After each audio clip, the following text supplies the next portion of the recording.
Vector form of Ohm's law. देखो Ohm's law जो हमने पहले अभी तक पढ़ा है वो हमने क्या पढ़ा है, V is equals to I R. आज हम उसका वेक्टर फॉर्म पढ़ते हैं। क्यों? क्योंकि अब हमें ये समझ आ गया है कि जो करंट है वैसे तो वो स्केलर क्वांटिटी है, लेकिन it is product of two vector quantity, dot product है वेक्टर क्वांटिटीज़ का। ठीक है, ये बात बहुत इंपॉर्टेंट है, ध्यान रखना। ठीक है, तो करंट जो है वो डॉट प्रोडक्ट है। याद है डॉट प्रोडक्ट किसका था? Current density dot area vector. ठीक है, जे डॉट ए, ये बात का याद रखना। ठीक है, तो अब हमने ये समझना है कि करंट जो ओम्स लॉ है इसको हम वेक्टर फॉर्म में कैसे लिख सकते हैं। देखो मेरे को एक बात बताओ, आपको याद होगा इलेक्ट्रिक फील्ड की हमने एक डेफिनेशन पढ़ी थी। इलेक्ट्रिक फील्ड था पोटेंशियल ग्रेडियंट, याद है? लिखो उसको, देखो इलेक्ट्रिक फील्ड जो था वो था पोटेंशियल ग्रेडियंट। पोटेंशियल ग्रेडियंट का मतलब voltage per unit length. Electric field E हो गया, इसका मतलब वोल्टेज क्या हो गया, ई इंटू लेंथ हो गया। ठीक है, यहाँ तक बात सही है, यहाँ तक कोई दिक्कत नहीं है। अच्छा, अब मेरे को एक और बात बताओ। आल्सो आपने पढ़ा हुआ है ना ओम्स लॉ क्या है, V इज इक्वल टू क्या होता है, I R.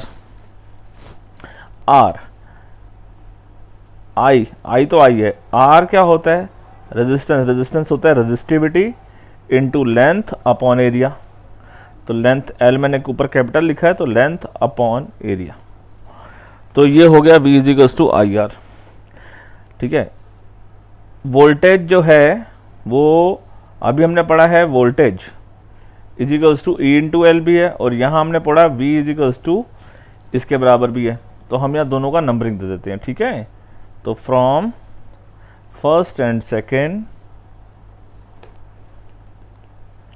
From first and second E into L किसके इक्वल हो गया, I into rho into L upon area.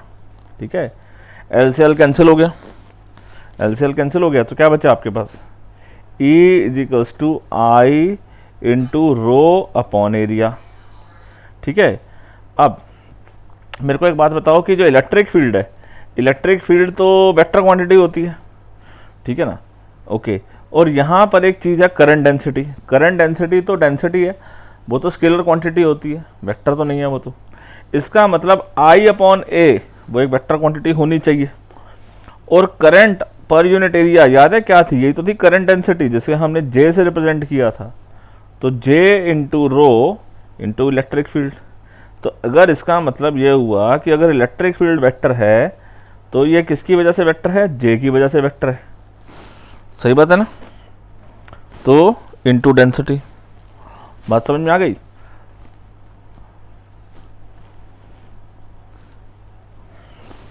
तो करंट डेंसिटी क्या होगी, करंट डेंसिटी मतलब J is equals to electric field per unit rho. Rho मतलब क्या है, रेजिस्टिविटी। रेजिस्टिविटी रेसिप्रोकल किसकी होती है बताओ, ये J इज इक्वल्स टू मैं ऐसे लिखता हूँ इलेक्ट्रिक फील्ड इंटू 1 बाय रो। रेजिस्टिविटी, रेजिस्टिविटी का रेसिप्रोकल क्या था, कंडक्टिविटी। याद आ गई? तो नाम से याद करो, कंडक्टेंस का उल्टा रेजिस्टेंस। ठीक है, ये दोनों एक दूसरे की रेसिप्रोकल है, कंडक्टिविटी रेजिस्टिविटी, कंडक्टेंस रेजिस्टेंस। तो J डॉट ये क्या हो गया हमारा इलेक्ट्रिक फील्ड, और रेजिस्टिविटी का उल्टा कंडक्टिविटी। ठीक है, तो this is the vector form of the Ohm's law. ठीक है, यहां लिख देता हूं, this is vector form of Ohm's law. ठीक है, this is vector form of Ohm's law.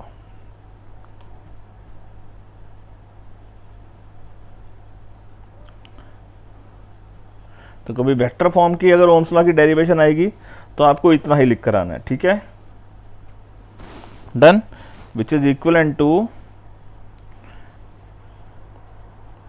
Which is equivalent to क्या थी, V is equals to I R. जो V is equal to I R scalar में बताता है, और यहाँ पर हमारे को J is equals to E dot sigma हमारे को वेक्टर में बताता है। समझ आ गई मेरी बात? इजी है, कोई मुश्किल बात नहीं है।